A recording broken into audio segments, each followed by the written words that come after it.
Assalamualaikum warahmatullahi wabarakatuh.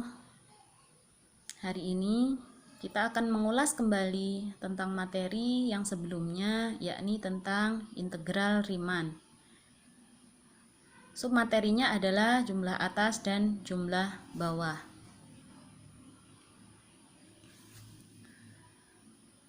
Kita akan masuk ke pengertian partisi.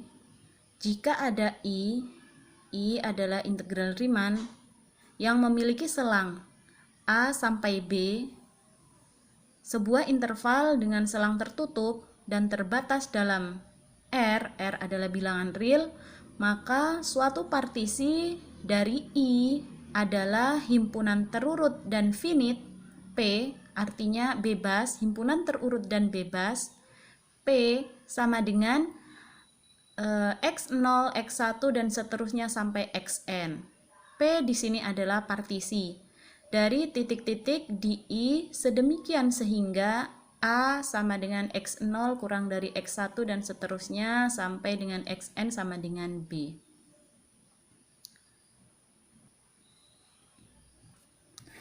Saya akan menjelaskan terlebih dahulu tentang apa itu sebuah interval tertutup dan terbatas. I sama dengan, I adalah interval tertutup A sampai B. Saya berikan contohnya, jika I adalah sebuah interval dengan selang tertutup seperti ini, selang tertutup 1 dan 5, maka interval I dengan batas bawahnya adalah 1 sebagai batas bawah dan batas atasnya adalah 5. 1 dan 5 ini masuk ke dalam interior point. Sehingga apabila kita gambarkan, maka 1 dan 5 itu penuh. Sehingga 1 dan 5 masuk ke dalam interior point. Maksudnya adalah masuk ke dalam anggota dari interval tersebut.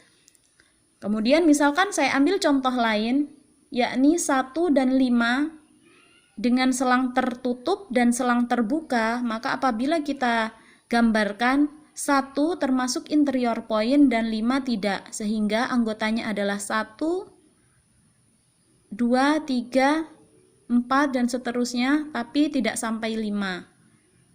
Seperti itu. Nah, untuk contoh yang kedua, misalkan 1 dan tak hingga, maka gambarnya seperti ini. Ini untuk pengertian interval. Jadi ini selang tertutup, ini selang terbuka. Ini selang terbuka. Selanjutnya, apa sih itu partisi? Partisi adalah himpunan terurut dan finit, bebas. Finit adalah bebas. P sama dengan X0, X1 dan seterusnya sampai N dari titik-titik di I sedemikian sehingga A sama dengan X0 kurang dari X1 kurang dari X2 dan seterusnya kurang dari Xn sama dengan B. Titik-titik partisi P dapat membagi I ke dalam subinterval yang tidak tumpang tindih. Misal, saya contohkan, apa sih itu partisi adalah ketika mencari luas dari persegi panjang yang memiliki panjang 5 cm dan lebar 4 cm. Apabila kita menggunakan rumus luas, maka kita dapat mencari luas dari persegi panjang ini dengan rumus panjang kali lebar, yakni 4 dikali 5 sama dengan 20 cm persegi. Nah, kita juga dapat mencari luas bangun ini menggunakan partisi, yakni dengan cara membuat bangun ini menjadi 3 bagian. Yang pertama dengan panjang 1 lebar 4, yang kedua dengan panjang 2 cm lebarnya adalah 4 cm, dan yang ketiga adalah dengan panjang 2 cm lebarnya adalah 4 cm. Maka luasnya dapat kita hitung dengan luas bangun pertama 1 kali 4 sama dengan 4, luas bangun kedua 2 kali 4 sama dengan 8, luas bangun 3, 2 kali 4 sama dengan 8. Maka apabila kita jumlahkan luas dari 3 bangun ini, hasilnya adalah 20. Kesimpulannya, apabila kita mencari dengan luas rumus luas panjang kali lebar dan kita mencari dengan partisi, maka hasilnya akan sama ataupun mendekati. Dan ada kesimpulan lain, yakni bahwa partisi itu jaraknya tidak harus sama.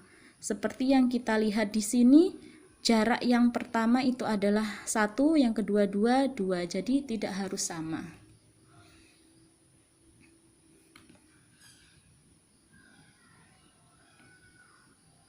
Ini adalah analogi secara sederhananya. Kalau kita masuk ke dalam gambar ini, kita lihat bahwa A sama dengan X0, X1, X2, dan seterusnya sampai Xn sama dengan B. Maka yang disebut partisi adalah kita mencari titik di antara A sampai B. Titik itu yang membagi bagian antara A sampai B. Kita sebut saja titiknya itu adalah T1, T2, T3, dan seterusnya sampai Tn. Sehingga partisinya itu kita bisa buat misalnya X0 sampai X1, kemudian X1 sampai X2, X2 sampai X3, dan seterusnya. Catatannya adalah bahwa menghitung dengan cara partisi itu semakin banyak partisi yang kita buat, maka nilainya akan semakin akurat. Seperti itu. Kemudian saya akan memberikan contoh sederhana tentang partisi. Contoh soal, tentukan partisi jika I sama dengan I adalah interval dengan selang tertutup 0 sampai 1, seperti contoh yang ada di atas. Maka kita dapat membuat partisi P1, yakni antara 0 sampai seperempat, antara seperempat sampai 1, karena kita tahu di sini tadi keterangannya bahwasannya I interval tertutup A sampai B dan terbatas pada bilangan real, sehingga kita bisa menggunakan partisinya itu pecahan. Jadi misal kita membuat dua partisi, maka partisinya itu 0 sampai seperempat dan seperempat sampai 1. Misalkan kita mau membuat 3 partisi, maka ya 0 sampai sepertiga, sepertiga sampai seperdua, seperdua sampai 1. Jadi partisi ini tidak harus dengan jarak yang sama, karena tadi sudah dibuktikan bahwa dengan jarak yang tidak sama pun kita bisa menghitungnya. Nah, jadi seperti ini. Bangun pertama ialah bangun yang dibatasi dengan batas 0 sampai seperempat, dan bangun kedua adalah bangun yang dibatasi seperempat sampai 1. Maka ini disebut kita membuat 2 partisi. Dan selanjutnya ini kita sebut 3 partisi, 0 sampai sepertiga, sepertiga sampai seperdua, seperdua sampai seperdua sampai 1. Apa sih fungsinya partisi tersebut? Dengan cara partisi, kita dapat menghitung luas bangun yang terasa sulit kita hitung dengan cara biasa. Misalkan seperti kita menghitung penampang dari jembatan ini. Maka kita bisa menggambarnya seperti gambar di samping dan menghitung luasnya dengan cara partisi menjadi bangun-bangun persegi panjang seperti ini. Kemudian, misalkan F sama dengan I, yakni integral yang pada bilangan real, tetap tertutup pada bilangan real, sebuah fungsi terbatas pada I, dan misalkan P sama dengan X0, X1, dan seterusnya sampai Xn merupakan partisi dari I. Untuk K sama dengan 1, 2, sampai seterusnya sampai N, kita misalkan MK adalah MK sama dengan infimum Fx, di mana X adalah anggota dari Xk-1 Xk. Infimum di sini adalah, kita sebelumnya sudah mempelajari pada analisis real 1 bahwa infimum adalah batas bawah terbesar. Batas bawah terbesar. Maka jumlah dari F Terkait dengan partisip P didefinisikan sebagai L di sini maksudnya low atau jumlah bawah, jumlah batas bawah, dan U itu adalah up, yakni jumlah batas atas. Kita akan analogikan ke dalam contoh yang lebih sederhana. Kita ulas lagi tentang bagaimana sih cara mencari infimum dan suprimum itu sendiri. Nah, ini adalah contohnya. Kita masuk ke contoh, apakah himpunan S dengan anggota XR X kurang dari 2 termasuk terbatas ke atas ataupun terbatas ke bawah ataupun tidak terbatas. Caranya kita akan merinci himpunan dari S tersebut.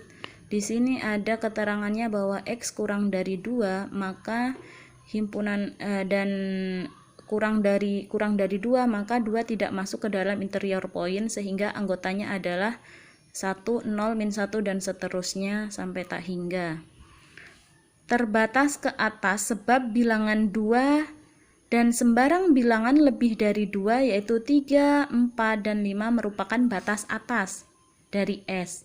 Himpunan S tidak mempunyai batas bawah atau tidak terbatas ke bawah karena di sini tidak ada batas bawahnya sampai tak hingga. Maka himpunan S itu adalah terbatas ke atas. Seperti itu. Contoh yang kedua, misalkan ada himpunan A dengan anggota 5, 6, 7, 8, 9, 10. Tentukan batas atas, batas bawah, suprimum, dan infimum. Maka batas atasnya adalah 10, 11, 12, 13, dan seterusnya. Batas bawahnya adalah 5, 4, 3, 2, 1, dan seterusnya. Suprimum adalah batas atas terkecil, maka batas atas terkecilnya adalah 10, dan infimum adalah batas bawah terbesar. Batas bawah terbesarnya adalah 5. Maka himpunan A itu mempunyai batas atas, mempunyai batas bawah, mempunyai suprimum dan infimum. Kita masuk contoh yang ketiga, tentukan suprimum dan infimum dari himpunan berikut. T kurang dari 9 dan T adalah bilangan real, maka suprimum dari suprimum dari H sama dengan 9. Infimum dari H tidak ada.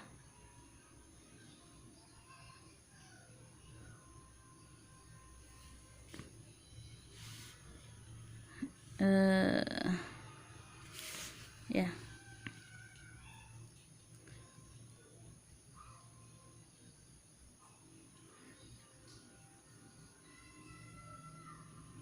Dan 9 bukan anggota H.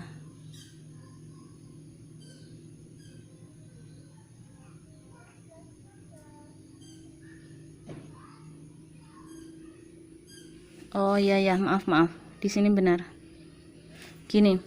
Jadi yang pertama adalah T kurang dari 9, tentukan suprimum dan infimum. Suprimumnya 9, infimum H tidak ada. Akan tetapi 9 itu adalah bukan anggota dari H. Sementara dengan contoh yang kedua, seperti ini, T lebih besar dari 3, lebih kecil sama dengan 9, maka suprimumnya adalah 9, infimumnya adalah 3. 9 anggota dari H dan 3 bukan anggota dari H. Apabila kita analogikan pada gambar, maka apabila kita mencari dengan jumlah bawah dari F terkait dengan partisip P didefinisikan sebagai berikut, maka gambarnya adalah seperti ini. Apabila kita menggunakan jumlah atas, maka seperti ini.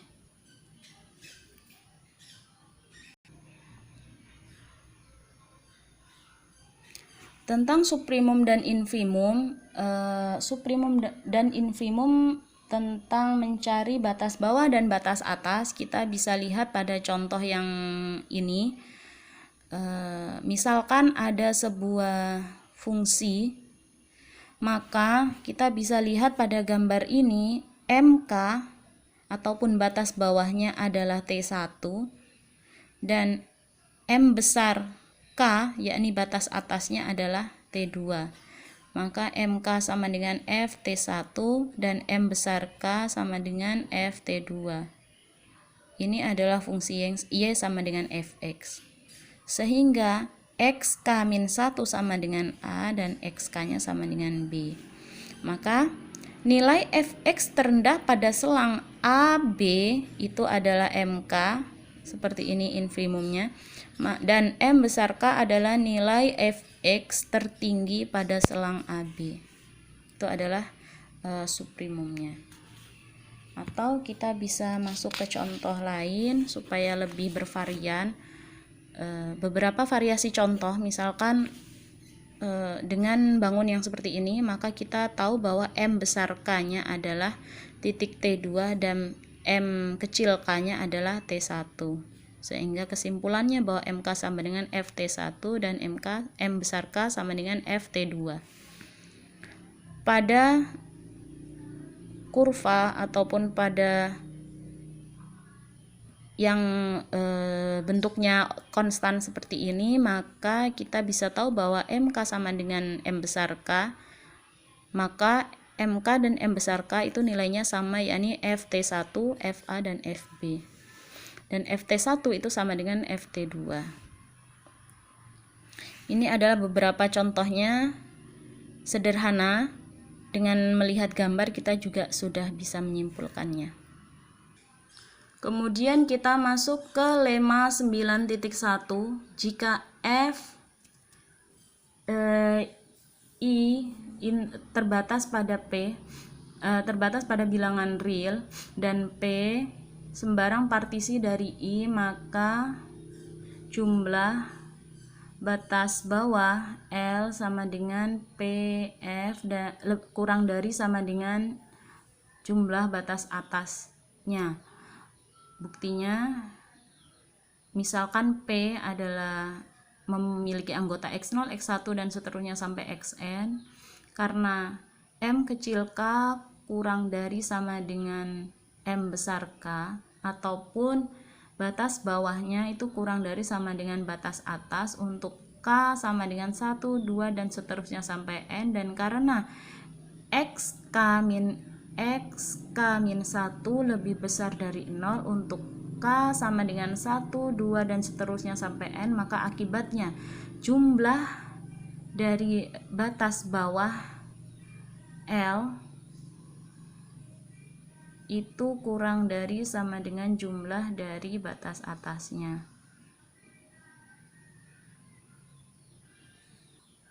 Buktinya adalah beberapa gambar di sini, bahwasannya MK, M besar K itu dia lebih besar sama dengan M kecil K. Seperti contoh yang kedua itu ketika konstan, maka M kecil K sama dengan M besar K, sehingga kemungkinan dari jumlah batas bawah itu akan bisa sama dengan jumlah batas atas. Maka untuk lema 9.1 terbukti. Kemudian kita masuk ke partisi penghalus ataupun Q. Jika P sama dengan X0, X1 dan seterusnya sampai Xn, dan Q adalah Y0, Y1 dan seterusnya sampai Yn, partisi dari I Q ataupun partisi penghalus P, jika setiap titik partisi XK anggota dari P juga berada di Q, yakni jika P adalah himpunan bagian dari Q. Penghalus Q dari suatu partisi P dapat diperoleh dengan menggabungkan sebanyak finite ataupun titik-titik bebas kepada P. Oke, kita masuk ke contoh realnya saja. Ini adalah contohnya. Jika diberikan interval I dengan batas 0 sampai 1, partisi pada I misalnya P1 0 seperempat 1, P2 0 sepertiga seperdua 1, dan P2 P3 0 seperempat 2 per 4, 3 per 4, dan 1. Kemudian selanjutnya ada P4 dan P5. maka norma partisinya adalah, maka P5 merupakan, ini adalah soal untuk post test kemarin, maka P5 merupakan penghalus dari P3. Di sini ada P5 0 18, P5 penghalus dari P3 karena P3 adalah subset dari P5. Ada 0, 1/4, 2/4, 3/4, 1. 0, 1/4, 2/4 dan 3/4, kemudian 1. Dan P4 bukan penghalus atau bukan subset, P4 bukan subset ataupun penghalus dari P5 karena tidak semua anggota dari P5 itu adalah anggota dari P4, seperti itu. Masuk ke lemma 9.2. Jika f i pada interval pada bilangan integral pada bilangan real terbatas pada bilangan real, P sembarang partisi dari I dan Q partisi penghalus dari P, maka jumlah bawahnya kurang dari sama dengan LQF dan jumlah atasnya kurang dari U ataupun jumlah atas PF. Jadi maksudnya gini, jumlah bawah dari partisi itu kurang dari sama dengan jumlah bawah dari partisi penghalus. Begitu pula dengan jumlah atas dari partisi penghalus itu kurang dari sama dengan jumlah atas dari partisi tersebut. Buktinya, misalkan P memiliki anggota X0, X1 dan seterusnya sampai Xn, kita periksa dulu akibat dari penggabungan satu titik pada P, misalnya Z anggota dari L memenuhi Xk-1 kurang dari Z dan kurang dari Xk. P aksen partisi P aksen adalah X0, X1 dan seterusnya Xk-1 dan ZK sampai Z XK sampai XK yang diperoleh dari P dengan menggabungkan Z ke P, misalnya M aksen K dan M2 aksen K adalah bilangan-bilangan. Maka M aksen K sama dengan infimum dari fungsi tersebut, kemudian M aksen 2K adalah infimum dari fungsi tersebut, maka MK kurang dari sama dengan M aksen K dan aduh sebentar.